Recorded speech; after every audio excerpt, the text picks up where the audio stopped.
Dice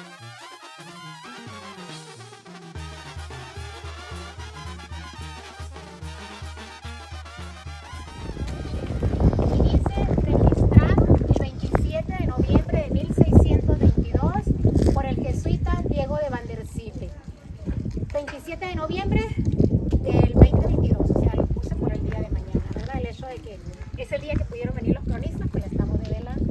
Y esta placa es a nombre de la comunidad de Tonich.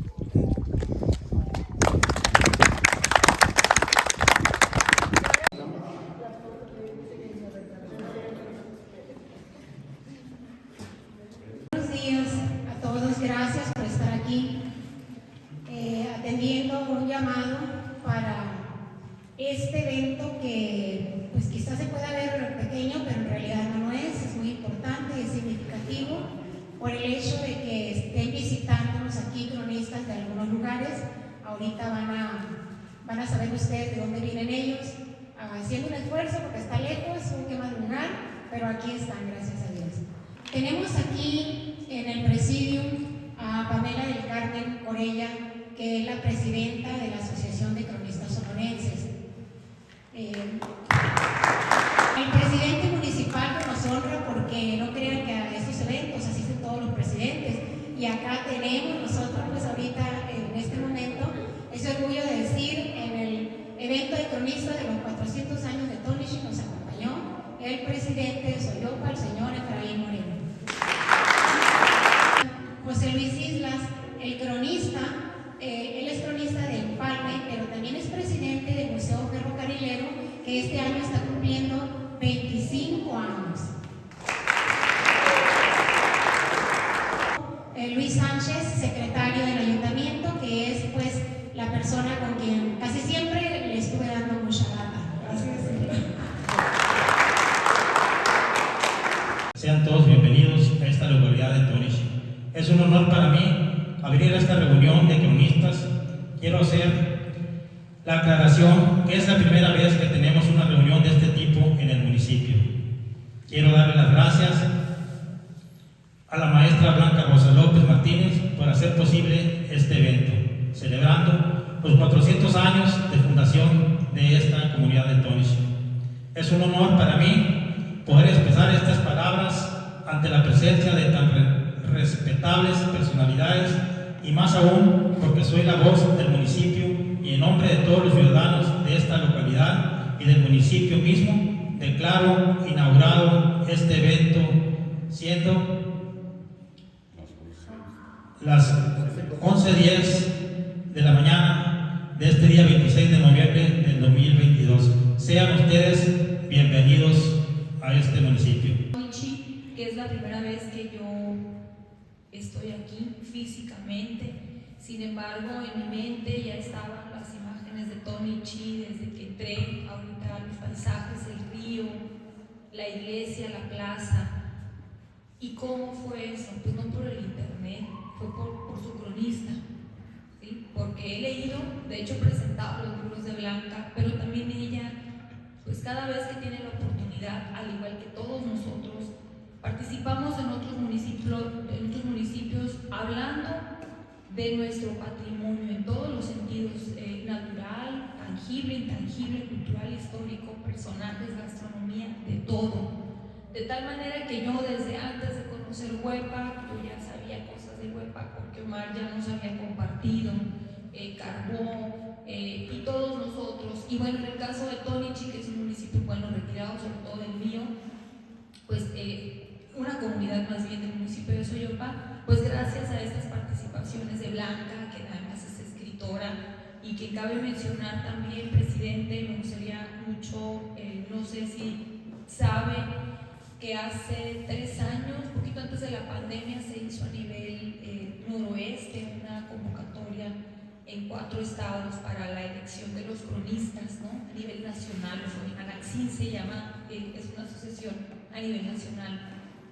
Y bueno, aquí en el estado de Sonora, en ese concurso, quien ganó por un proceso transparente, limpio y democrático, pues fue la profesora Blanca. De hecho fue en Empalme, ¿no? En Empalme fue donde se hizo el evento, ¿no? Siendo ella pues la cronista del año, ¿no? Hace en 3 ocasiones, cuestión de la que se tienen que sentir pues muy orgullosos, ¿no? De un pueblo o de una comunidad que es muy conocida. Es ese personaje que todo el mundo podemos ubicar, el taquero, la señora que se dedicaba a la iglesia, la señora de la tienda, y a veces personas que tienen alguna discapacidad mental incluso, ¿no? Que se van haciendo como muy populares y todo el mundo sabe cuando te refieres a ese personaje. Es decir, no son esos personajes de la historia de bronce, los militares, los políticos, los misioneros, pero ahí están y están en la memoria presente de los pueblos. Y la idea también es darles un espacio como se lo merecen. Algunos compañeros pues van a hablar de algunos personajes tipos y la otra opción pues son leyendas, ¿no? La que yo presenté como cronista, que ya tengo más de 20 años de cronista, fue esta de los pajareros, porque tengo un libro, de hecho, una investigación de ellos, fue el primer libro que escribí. Y los pajareros son un grupo de personas que desde que yo era niña los veía, convivía con ellos. Yo vivía en Imuri Centro y ellos están en otra localidad que se llama El Crucero, y convivíamos en la escuela y tenían ciertas características. Yo cuando fui creciendo dije, puede ser que sean de origen indígena, que tengan algún origen autóctono, sobre todo por la vestimenta de las señoras. Sin embargo, pues estudié historia, soy licenciada en historia, y ya cuando hice la investigación, pues supimos que no tienen un origen indígena, de hecho no es un origen mexicano propiamente. Ellos vienen de Europa, de ciertas partes de Europa, y llegan a finales del siglo XIX a México, van de una manera nómada, cuando ya las personas, las comunidades eran sedentarias, ellos andan de fiesta en fiesta. ¿Por qué? Porque los pajareros ofrecían ciertos servicios, hierbas medicinales, hacían jaulas para pájaros, de ahí el nombre, eran hojalateros, entre otras características.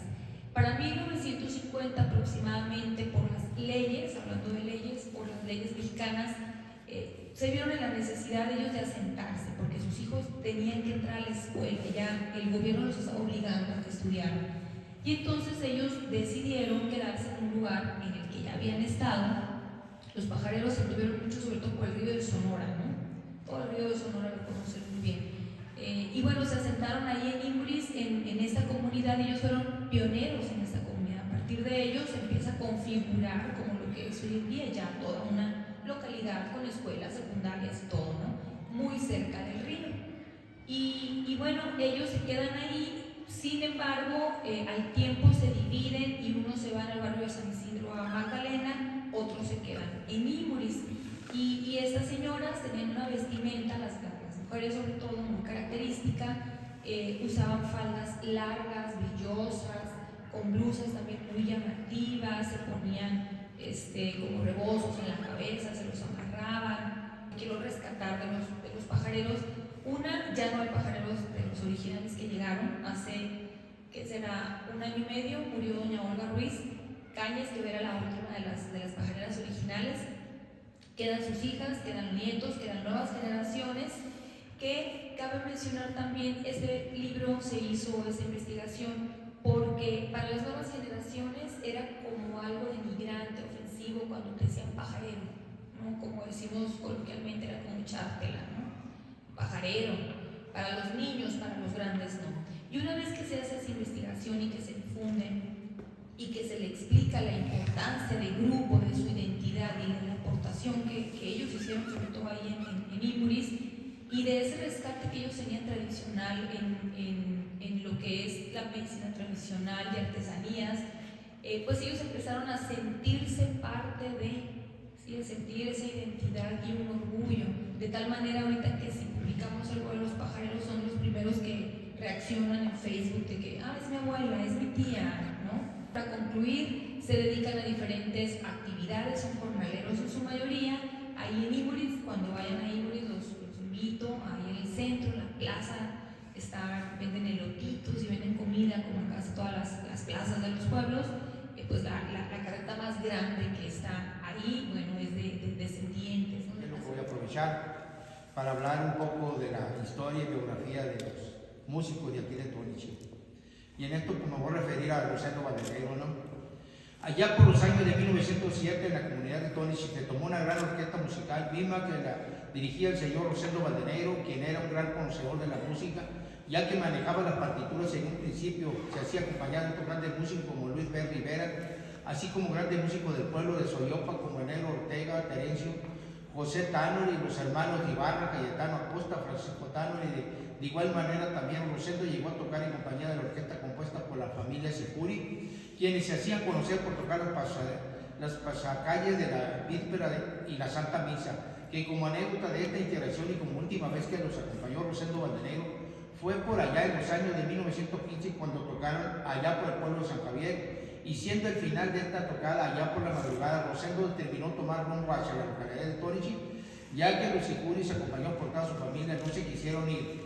Los Sicuris salieron otro día hacia la comunidad de Tónichi con tan mala suerte que antes de llegar a esta comunidad en el lugar denominado Los Carbones, también conocido como Tarumari, fueron atacados por tribus rebeldes los yaquis, dándole muerte a todos ellos, junto con sus esposas y familiares, algunas de ellas embarazadas, quienes murieron abruptamente y vilmente, a quienes los abrieron en canales trayéndole los fetos de sus criaturas. El lugar donde fueron sacrificados fue en una cuesta que desde ese día quedó denominada como la Cuesta de los Sicuritos. Rosendo Valdeneiro era un gran músico que conocía de partituras, quien hacía composiciones de marchas, boleros, pasos, dobles y polcas. Rosendo se lucía grandemente tocando violín, guitarra, trombón, clarinete y otros instrumentos musicales. Rosendo en otra etapa musical se hacía acompañar de otros grandes músicos como Dolores Moreno y los hermanos Tánori de Soyopa, así como Carlos Cecina y Luis García de San Antonio de la Huerta, siendo Francisco Tánori de Soyopa quien compuso Caravana, Tico Vals, también compuso Viva San Miguel Arcángel, Santo Patrono.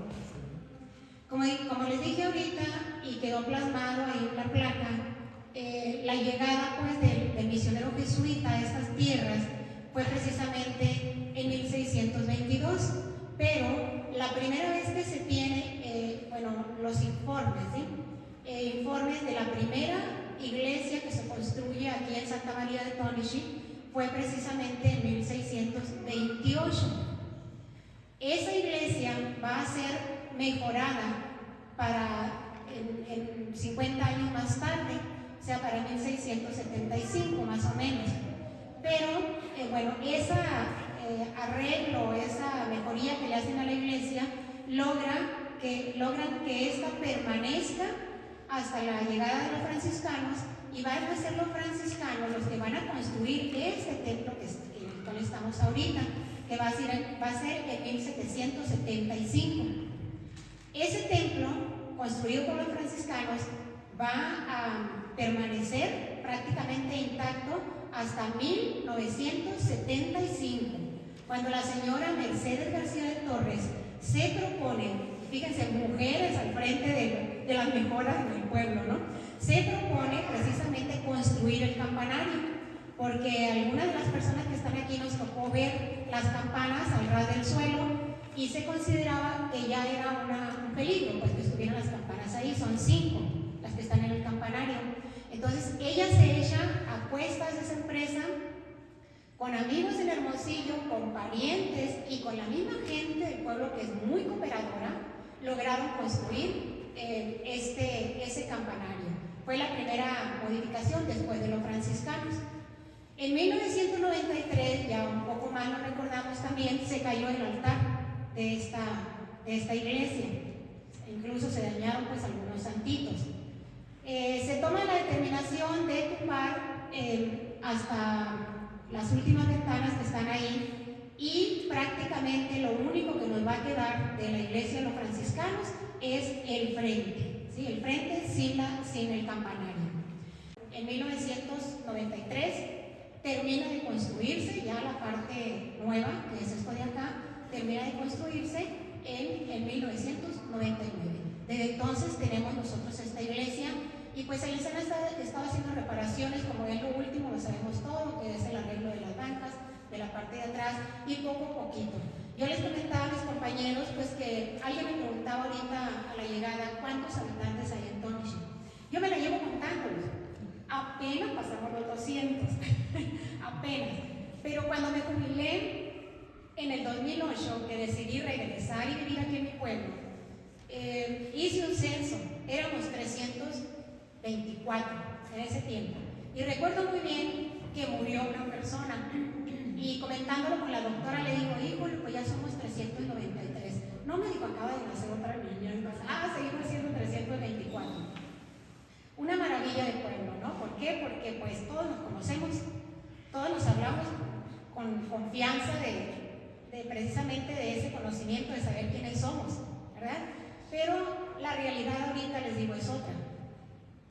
En ese tiempo contabilicé los edificios públicos, las escuelas, el templo, bueno, y más, ¿no? Pero en ese tiempo recuerdo que conté 80 casas aproximadamente, ¿no? Números cerrados. 80 casas habitadas y 50 casas solas. Siempre dije yo, solas, pero no abandonadas, porque tienen dueños y vienen de vez en cuando, pero vienen. Pero lamentablemente ahorita es al revés. 80 casas solas, 50 casas habitadas. Y apenas pasamos los 200 habitantes. Los 200 habitantes que estamos aquí, definitivamente estamos aquí porque queremos mucho a Tonishi, ¿verdad? Entonces ojalá hay los niños que poquitos, por allá veo los 3 cabecitas, otro por acá, ojalá y realmente pues crezcan ellos con ese amor al terruño, con esas ganas de decir queremos un pueblo mejor, no importa lo que pase alrededor, vamos a luchar por ellos. Tenemos proyectos, ¿sí? Tenemos proyectos y algunas mujeres, tenemos un grupo de mujeres, tenemos algunos proyectos y vamos a seguir. No se pudieron hacer en el transcurso de este año porque pues hubo varias cosas que lo impidieron, pero vamos a seguir adelante trabajando por nuestro pueblo y de esta manera pues no lo vamos a dejar morir. Con respecto al lugar voy a modificar algunas palabras que utilizaban estos personajes del querido Empalme. Empalme acumula un sinfín de anécdotas, leyendas, personajes emblemáticos, apodos y acontecimientos que han quedado registrados en distintas revistas, libros, folletos y sobre todo en la memoria colectiva. Basta con abrir el libro Me llamo Empalme, de la autoría de Carlos Moncada Ochoa, para enterarnos de cómo a fines de 1937 la población vivía aterrorizada por la penitente que en cuanto oscurecía recorría las calles con ropas macabras. La policía se armó de valor y de acuerdo con un plan preconcebido, una noche capturó al alma en pena, que resultó ser una mujer fuera de juicio.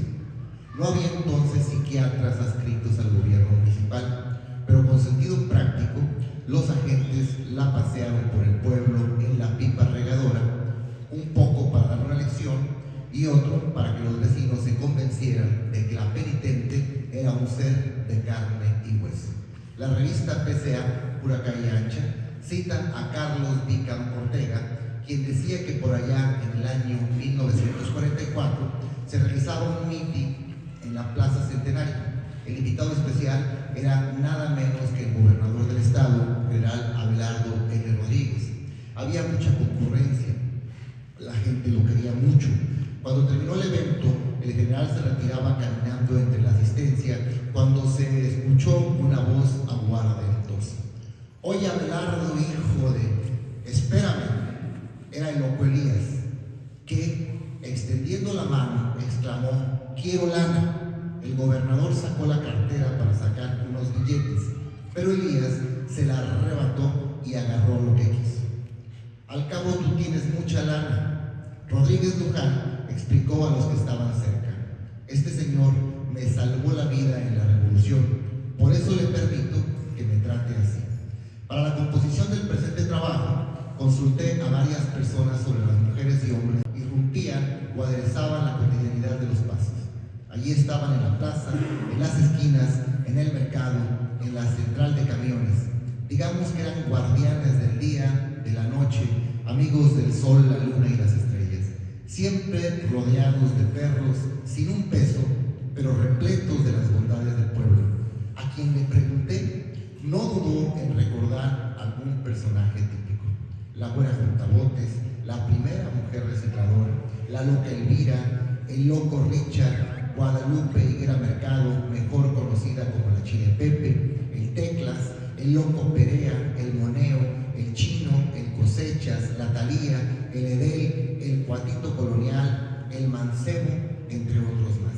Esta mañana comparto el recuerdo de 4 de esos personajes al evocarlos desempolvo infinidad de momentos y trazos de un pueblo que por desgracia se ha inundado por seres que deambulan por las calles ajenos a nuestras vidas, perdidos, muchos de ellos, por el exceso de las drogas.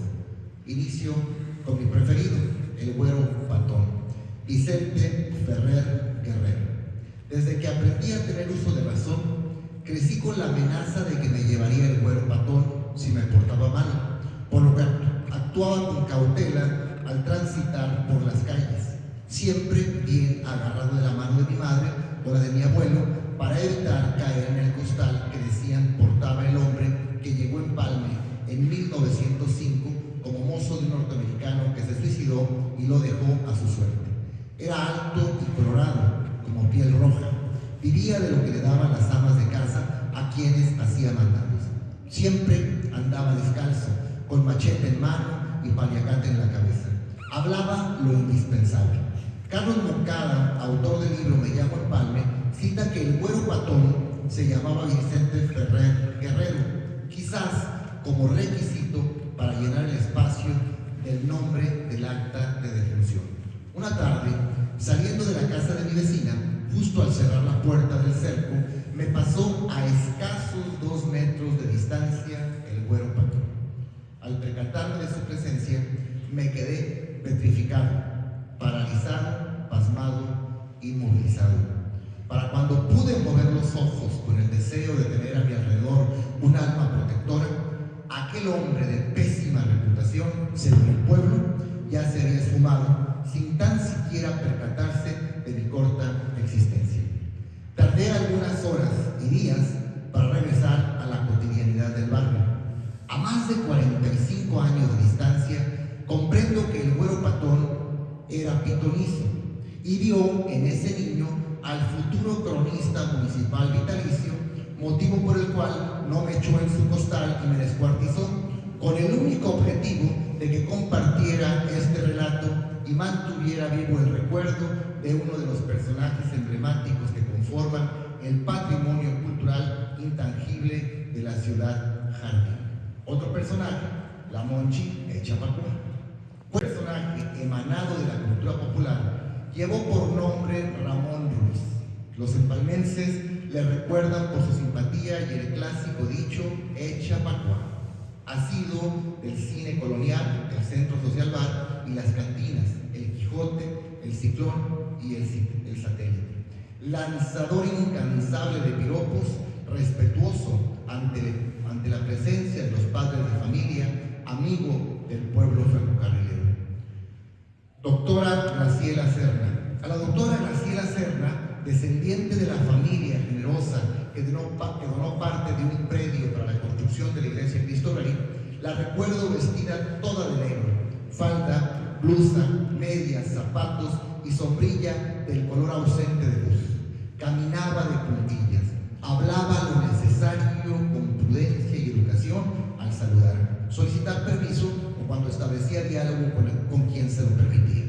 A fines de los 80, presencié su arribo a la escuela Jesús García Corona. Sigilosamente entró al salón de primer grado.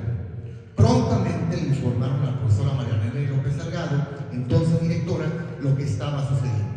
La profesora me solicitó acompañarle al salón. Nuestros pasos presagiaban la crisis de los niños ante la presencia de tan singular personaje. Nada de eso sucedió. Por el contrario, en el espacio constatamos la capacidad de la doctora Serna, de quien decían se había alterado su sistema nervioso precisamente por estudiar en exceso durante sus misiones en diferentes partes de América Latina. La doctora impartía la cátedra de manera sorprendente. Los alumnos estaban atentos a las indicaciones. El pizarrón registraba una letra de molde. La doctora, que en ese momento fungía como maestra, hablaba quedito a los educandos. Bastó con que la directora amablemente le solicitara retirarse para que aquella dama dama registrara su sombra en aquellos mosaicos amarillos de la escuela conocida también como artículo 123. A la vuelta de los años, me enteré por mi amigo contador público Jaime Aguilar que la doctora se encontraba en un refugio en Guadalajara, Jalisco. Me comentó que fue a buscarla, negándose la doctora a recibirlo. De lejos, pudo tomarle una fotografía a la dama empalmense, donde muestra el deterioro de los años, así como la mirada extraviada, quizás por la acumulación excesiva de tantos libros, de tanto estudio. María la Loca. Perros, perros marihuanos, era el grito inconfundible del personaje que transitó en la década de los 80 por el centro comercial de Empalme. Quien se atrevía a callarla le iba como en feria. Resultaba peor el remedio que la enfermedad. Pobre de la embarazada que sin conocer a la María se postrara frente a ella. Aquella emoción de sentir los movimientos de su hijo en el vientre se alteraban justo cuando de la María brotaban los peores improperios. Perras, perras malditas, panzonas, prostitutas, van a tener demonios. Algunas mujeres se atrevieron a golpearla, otras la agarraron a escobazos, otros simplemente la escuchaban sacándole la vuelta.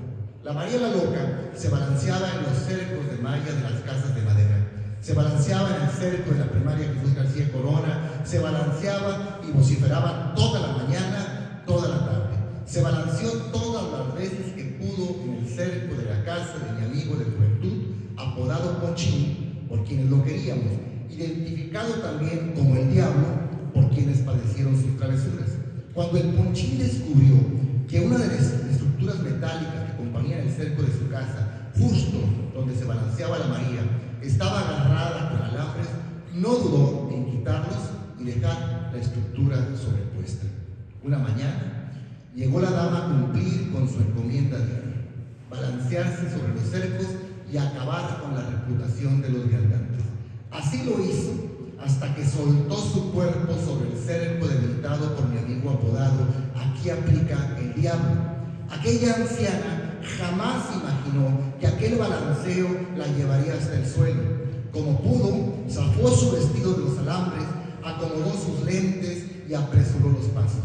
A más de 36 años de distancia, en la quietud de la noche, se escuchan las carcajadas del Ponchín que presenció la caída tras la ventana de la casa del techo de dos aguas. A raíz de lo sucedido, la María la Loca y el Ponchín se odiaron a muerte. Yo, en cambio, y ante el terror de que la María me fuese a gritar prostituto a todo pulmón y a lo largo y ancho de la calle Niños Héroes, precisamente por ser amigo del Ponchín, me hice amigo de ella. Bastó invitarle todos los días una soda en bolsa y un pan dulce de concha. La mujer, vestida siempre con bata, chanclas gastadas y con arrugas en las arrugas, me agradecía el gesto con una sonrisa que perduraba hasta que se perdía por las tardes en el callejón Abasolo. Si tenía familia, pese a sus berridos, su muerte fue discreta, tan discreta como aquellos que muy de madrugada abordaron el tren carguero, dejándonos su recuerdo. Muchas gracias. Y para presentar mi ponencia es precisamente, se relaciona con los personajes tipo que en todas las comunidades existen, ¿verdad? Y que son muy queridos por todos los habitantes. Traigo mucha hambre. Escuché de repente cerca de mi oído, justo cuando me acercaba un riquísimo hot dog a la boca, listo para degustarlo. Era una tarde de esas ricas tardes que solía pasear por la plaza, como a mucha gente le gustaba, ya sea para comer algún bocadillo, saludar a alguien o comerme una rica nieve. En esta ocasión dijimos, cenaremos hot dog. Dicen que aquí los hacen muy buenos, aunque en realidad no sé a qué le llaman hot dog buenos. Para mí todos son iguales. La diferencia es la gran variedad de cosas que le puedes echar. En esta ocasión sí quise hot dog y fuimos a la plaza. Estaba queriendo caer la noche cuando la persona que los preparaba, cuyo nombre se me escapa de la memoria, me lo dio y yo rápidamente me apresuré a prepararlo con todos los ingredientes que se le adicionan, salsas, quesos y demás. Quedó listo. Visiblemente rico. Me lo acerqué, sintiendo el olor y prediciendo el rico sabor, cuando de repente escuché esa vocecilla: tengo mucha hambre. Giré mi cabeza en dirección a la voz y voy viendo junto a mí a uno de los personajes típicos de Carbón, el Pipiojo. Un personaje que a todas luces era más conocido por toda la población que el jactoquero que nos estaba atendiendo, porque de él no me acuerdo. Entonces, en lugar de darle esa mordida sabrosa que le iba a dar al hot dog, le pregunté si quería cenar, como esperando que me dijera lo contrario, pero él no separaba los ojos de lo que yo estaba a punto de comerme. Entonces se lo obsequié y rápidamente estiró la mano y muy contento se puso a cenar.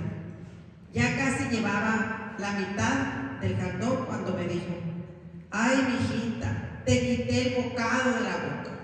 Pero siguió comiendo muy a gusto. El Pipiojo, o Cuchicuchi, era una persona muy querida por la población de Carbón. Se le veía por todas partes. ¡Pipiojo!, le gritaban los chamacos cuando lo veían en una u otra calle. Cuchicuchi, les contestaba. El Cuchicuchi o Pipiojo se llamaba Francisco Miranda Rascón. Nació el 27 de marzo de 1941 y murió el 5 de agosto del 2005. Era uno de esos personajes que no le caen mal a la gente, no le hacía daño a nadie, al contrario, era querido por todos. Le gustaba mucho ir a la iglesia, siempre se desempeñó como albañil y lo hacía siempre con responsabilidad y con una gran chispa de alegría. Era muy cariñoso con toda la gente, pero le gustaba mucho la cervecita. Y ya borrachito, le encantaba estar presente en todos los eventos sociales. Era de los que más disfrutaban los bailes que se realizaban en el pueblo. En una ocasión, cuenta su sobrina Balba, se metió a bailar en la tanda húngara de una boda y no quería salirse porque quería que la novia le diera una feriecita para comprar una pachita. Felizmente, se metía a todo tipo de manifestaciones, incluyendo las de la Semana Cultural de la Caravana del Recuerdo. En una ocasión, los encargados le pusieron una máscara y lo subieron a un carro en el que iba haciendo circo, maroma y teatro. Todos se preguntaban quién sería ese personaje tan gracioso y nunca se imaginaban que era el Pipiojo.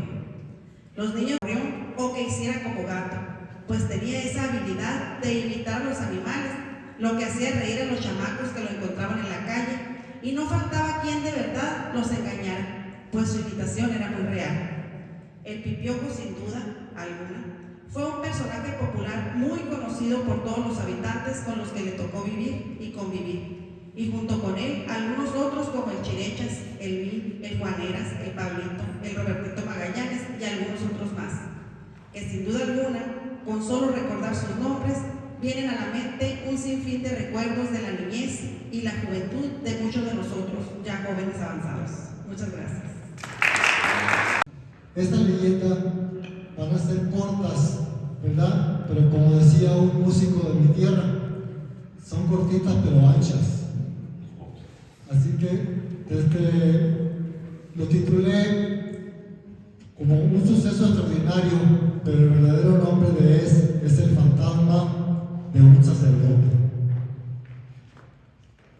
Esta leyenda fue contada por una de las protagonistas, la señora Refugio Oro Jacobo, doña Cuca, y nos dice: corrían los años y los días del año de 1949, cuando mi prima se encontraba en casa de doña Catalina Valenzuela, que era su nina, en compañía de doña Andreita García, la tía Andreita, hermana de doña Adelaida García, esposa de don Pirillo Valenzuela, de Adelina Jacobo, de Manuel Valenzuela y su tía Lencha. Ya que doña Catalina se encontraba un poco enferma y entrada la noche, doña Catalina les dijo: vayan a dejar a la tía Andreita a su casa. La casa situada por la calle Juárez, enseguida de la casa de doña José Ruiz, actual casa de doña Dolfina Valenzuela, que ya falleció. Se encaminaron a dejar a doña Andreita, ella, Adelina y Manuel. Se encaminaron entonces, Andreita les iba contando por el camino que antes allí donde estaba el kiosco le decían la plaza de armas, y que a un lado había una noria. En esta noria se sacaba el agua para dar de beber a todos los animales de las recuas que llegaban al pueblo, como eran mulas, burros y todo, que llegaban a comprar mercancía de olla situada allí en la plaza, se les daba de beber. Pero dice, cuando iban llegando a la iglesia, por el lado donde hoy se encuentra la tienda de la comercial de la sierra, vieron un bulto. Les dice la tía Andreita, es un borrego. Ella contestó, no tía, los borregos duermen pegados a la pared de la iglesia. Pues en esos años, don Arturo Valenzuela tenía muchos borregos que andaban sueltos por las calles. De repente aquel bulto como que se levanta y se empieza a hacer más grande.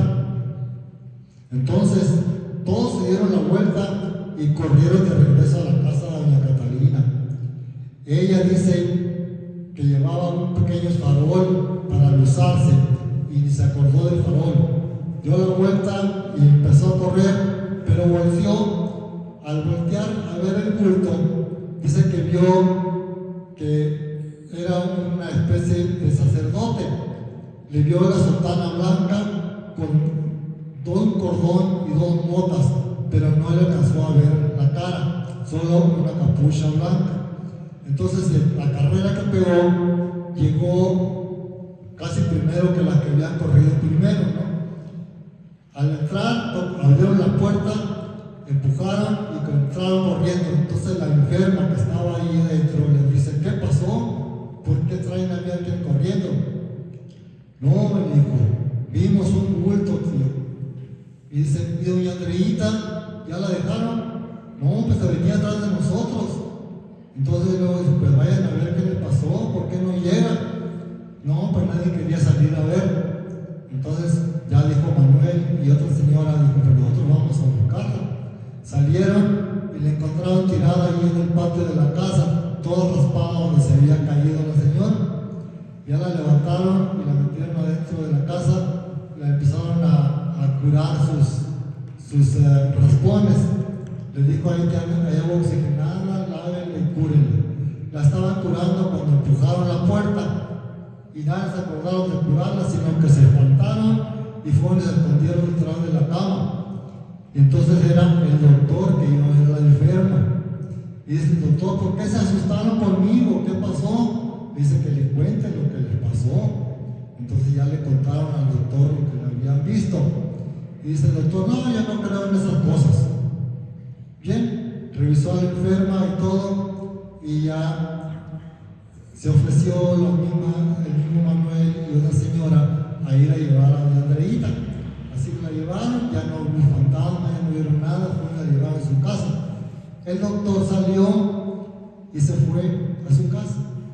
Otro día vino a ver a la enferma y le dice, ¿cómo? ¿Por qué le fue, doctor? Muy bien. No, le dijo, siempre, de todas maneras, yo no apagué mi lamparita hasta llegar a la casa, por si las dudas, ¿verdad? Y de esta manera, es una de las pequeñas leyendas que tiene el pueblo de Viécole. Estas leyendas, hay varias que aparecen allí en la plaza. Desaparecen por completo cuando la plaza se pavimenta y las calles se empiezan a pavimentar. Entonces las leyendas desaparecen. Parece que hay algo muy importante cuando las leyendas cuando todo el terreno, los pisos de las calles y de las plazas son de tierra. En esa ocasión era tierra, era pasto, todo lo que era plaza. Así que desde entonces nuestras leyendas desaparecieron. Gracias. Mis suegros estuvieron por aquí cuando la época estaban chicos, no todavía ellos, cuando la época del tren, cuando todavía llegaba aquí. Sí, nos platicaban pues que ellos tuvieron que salir porque les avisaron pues que iban a atacar los yaquis, y pues se tuvieron que ir con las pocas cosas, con las pocas pertenencias que tenían aquí en el pueblo. Entre ellas un recuerdo que todavía se conserva por ahí. Le platicaba aquí a José Luis de uno de los recuerdos que se llevaron pues, de la casa de aquí, que fue la máquina de coser. En el Festival del Mar Bermejo, algunos de ustedes tuvieron la oportunidad de irse a tomar la foto ahí en ese monumento. Me refiero al monumento al pescador.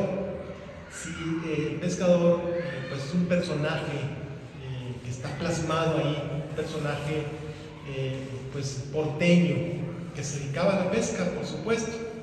Este personaje fue don Celso Grajeda Araiza, era su nombre. Sí, y les voy a platicar un poco sobre un relato que está plasmado por ahí en uno de mis libros, se llama Crónicas del Viejo Guaymas y se llama Recuerdos, escrito por doña Armida Luber de Villavicencio, que en paz descanse, una compañera que fue de la Sociedad Guaymense de Historia. Dice el escrito: ciertos recuerdos de la niñez son imborrables.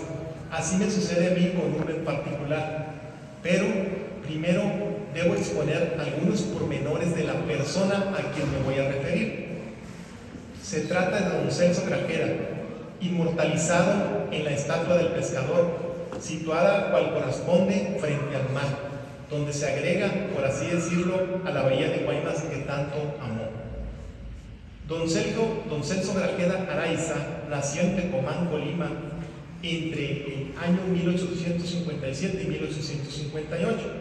Se casó con Rita Mora, con quien procreó sus primeros 3 hijos nacidos allá en Colima. En total tuvo 10 hijos. No había televisión. Los otros 7 fueron nativos en Guaymas. Dejó Colima y se vino a trabajar a Santa Rosalía, Baja California, donde primero fue policía y después se integró al trabajo de las minas de El Boleo. Más tarde llegó a Guaymas, donde se dedicó al comercio, pues tuvo un puesto en el mercado municipal. Ahí conoció a don Luis Martínez, de quien se hizo amigo. Por medio de él conoció asuntos de la pesca y terminó embarcándose para ir a pescar. Tuvo influyentes amigos que lo conectaron con el general Abelardo Luján Rodríguez, a cuya insistencia se formaron las primeras cooperativas pesqueras. Don Celso tenía facilidad para versificar y lo hacía a menudo, siempre de memoria, pues nunca escribió nada.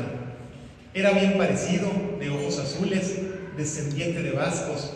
Pensaba que el mar iba a dar mucho, pero que había que cuidarlo. Murió entre los años 1947 y 1948, a la edad de 90 años. Y, acontecimiento inusitado, predijo su muerte. Ese día fue a casa por casa a visitar a sus hijos, despidiéndose porque, según dijo, tenía la certeza que iba a morir. En la casa del último de sus hijos que visitó, sufrió un infarto y se fue para siempre. Está sepultado en el cementerio de la calle 10, al lado derecho. Pues bien, en 1934, escribía doña Hermida, yo vivía frente a la plaza 13 de Julio, al lado norte, entre 2 familias muy conocidas. Una era la del capitán Martínez Corona y yo era muy amiga de sus 2 hijos. Por la mañana, muy temprano, solíamos ver a don Celso que, descalzo y con los pantalones remangados, bajaba por la calle 25 donde él vivía con 2 de sus hijos. Rodeaba la iglesia de San Fernando y se dirigía a la calle 24, rumbo a la playa donde lo aguardaba su lancha para salir a pescar. Llevaba sobre sus hombros 2 remos muy grandes.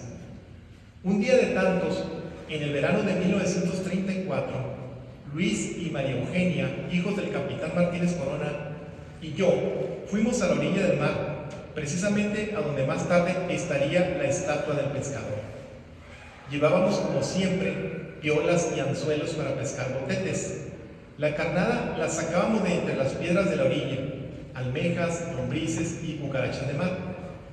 Cuando llegamos, dijo Luis, mira, esa panga es de mi papá. Ahí estaba varada una lancha con un canalete arriba. ¿Por qué no la echamos al mar? Así pescaremos algo más que botete. Fue la opinión general. Así que sacamos la carnada de costumbre y amarramos una cuerda gruesa de una piedra grande que nos serviría como ancla. Con algo de esfuerzo, los 3 pusimos la embarcación a flote y nos fuimos a media bahía. Ya era la Canaleta y Luis iba sentado en la orilla de la panga, es decir, yo iba con la canaleta, mencionaba doña Armida. De repente se desprendió del guardacostas una lancha rápida que a toda velocidad se dirigía hacia nosotros. Dio 3 vueltas a nuestro alrededor, bastante cerca, y se alejó, pero nos dejó un remolino que provocó el oleaje que causara. Luis, que, como indiqué, iba sentado a la orilla, cayó al mar. Él no sabía nadar bien, tenía tan solo 8 años de edad, y comenzó a manotear para no hundirse. María Eugenia le dijo: ahí voy yo a ayudarte, y enseguida se lanzó al mar, pero en su desesperación, Luis la estaba hundiendo a ella también. Entonces le dije: ahí voy yo, y me lancé también al mar. Entre las dos logramos hacer flotar a Luis. Con una mano lo deteníamos y con la otra nadábamos hacia la panga, pero no la alcanzábamos, pues se había olvidado echar la piedra de la ancla. En eso estábamos cuando nos alcanzó una lancha. Era don Celso y sus 2 hijos.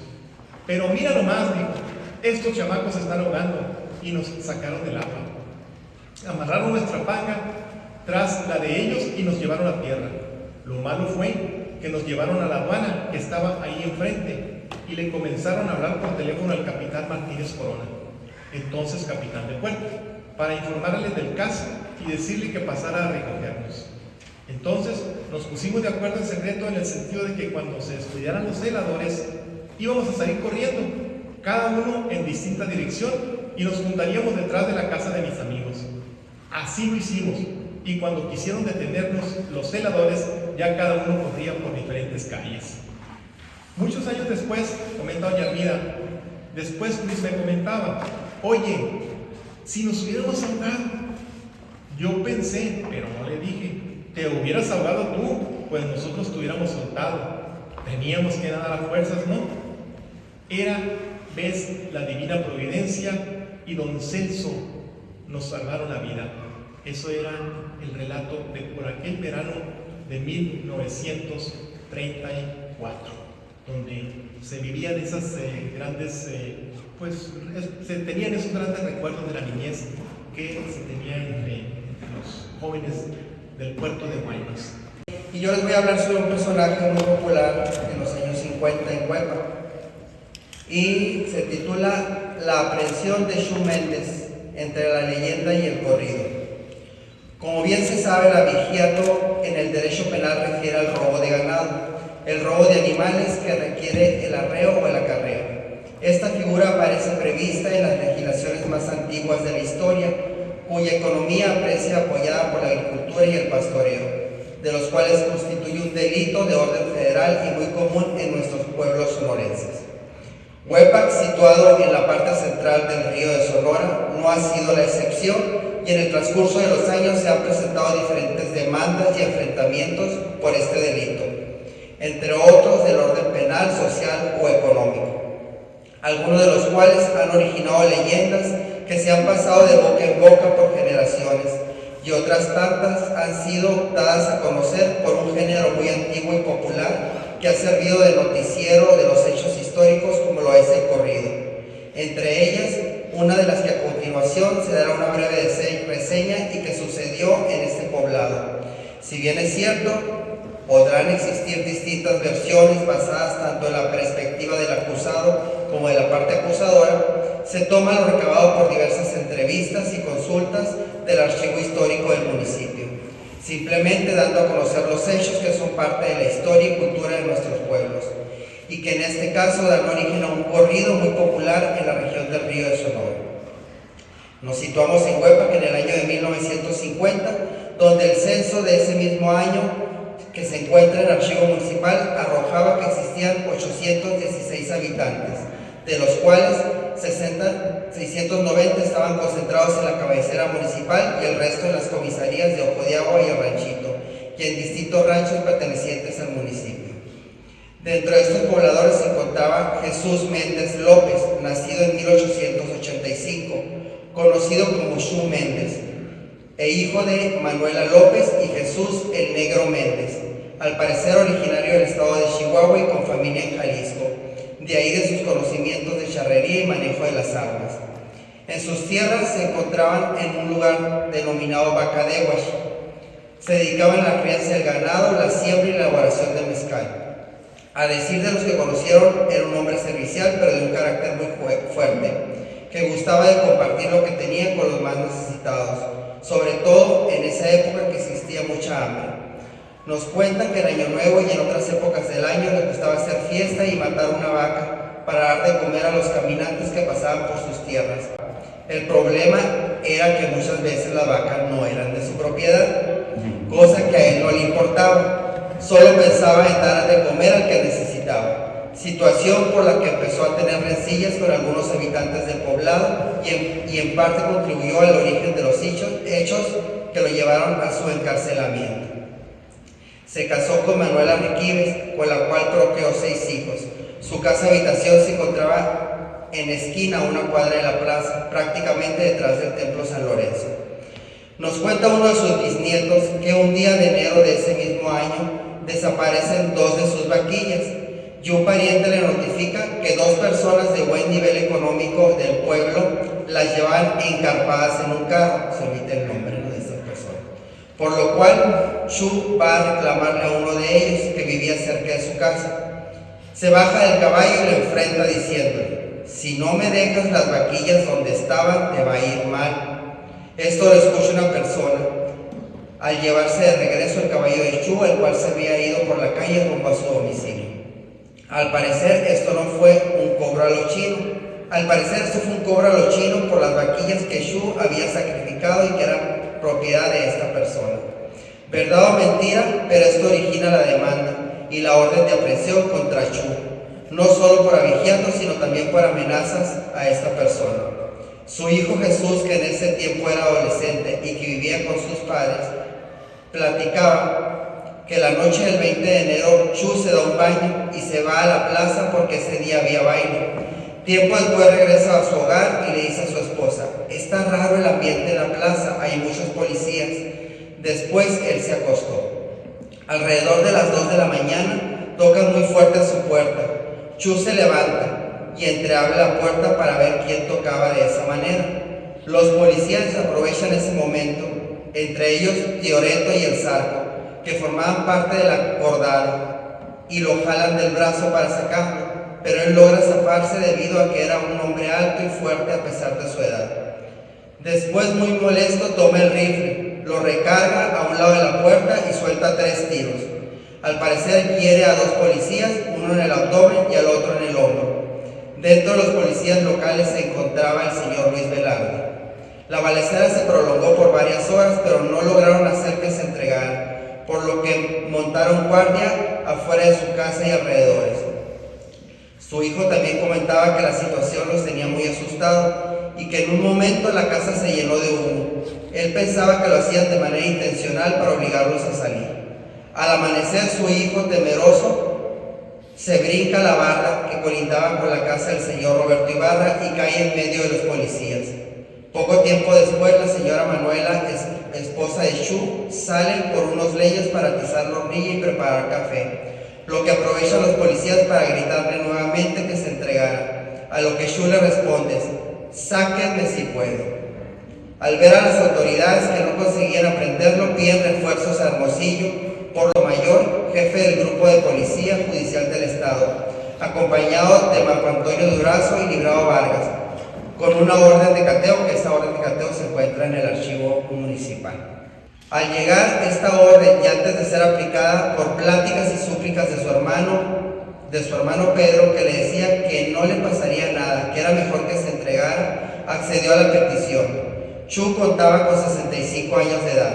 Cuando lo trasladaban a Hermosillo, en la sierra de Mazocahui, los oficiales le dijeron que huyera, que se fuera, que le darían chance, a lo que Chu le respondió: si me suelta, denme un arma y me voy, porque ustedes quieren es aplicarme la ley fuga y me matarán por la espalda. Pero no accedieron a su petición y Chu no aceptó huir. La noticia de la aprehensión fue publicada en el periódico El Imparcial el 28 de enero, con una imagen del momento de la entrega y de las armas utilizadas en la captura. También mencionaban que lo consideraban azote de los pueblos del Río de Sonora. Estuvo preso en la antigua penitenciaría de Sonora y durante su estancia sufre un accidente en los baños, cortándose un brazo. Él contaba que le insistían mucho para que se aplicara la vacuna del tétano, pero él se rehusaba porque tenía miedo de que le inyectaran otra cosa que le afectara o lo matara, pero con el tiempo accedió. Al cumplir su sentencia de casi 4 años salió muy débil, casi no podía caminar y su vista había mermado. Él aludía que fue la inyección lo que afectó su salud, padecimientos que se fueron agravando con el tiempo. Regresó al poblado con sed de venganza, montando guardia frente a la casa de sus acusadores, pero sus familiares y amigos calmaron ese deseo. Mi padre, el doctor Montoya, nos comentaba que en una ocasión fue a convencerlo de que no ejecutara su venganza y logró hacer que le entregara el arma. Como era de esperarse, perdió mucho de sus bienes, pero no faltó la mano amiga que lo apoyara, como lo fue el señor Nicolás del municipio de Banamichi, quien le regaló un caballo. Ya con su salud mermada, pasaba buen tiempo en una banca de la plaza pública platicando con quien se acercaba a él. Ya era una persona amena, con buena plática y con muchas puntadas de humor, según comentan personas que lo conocieron. Murió a la edad de 83 años el 25 de octubre de 1968 y se encuentra sepultado en el Panteón Municipal. De lo anterior surge una leyenda que sirve de base al señor Ramón Luques, originario de Bacuachi, que rápidamente se hizo famoso en la región y que se considera parte de la tradición del municipio. Muchas gracias.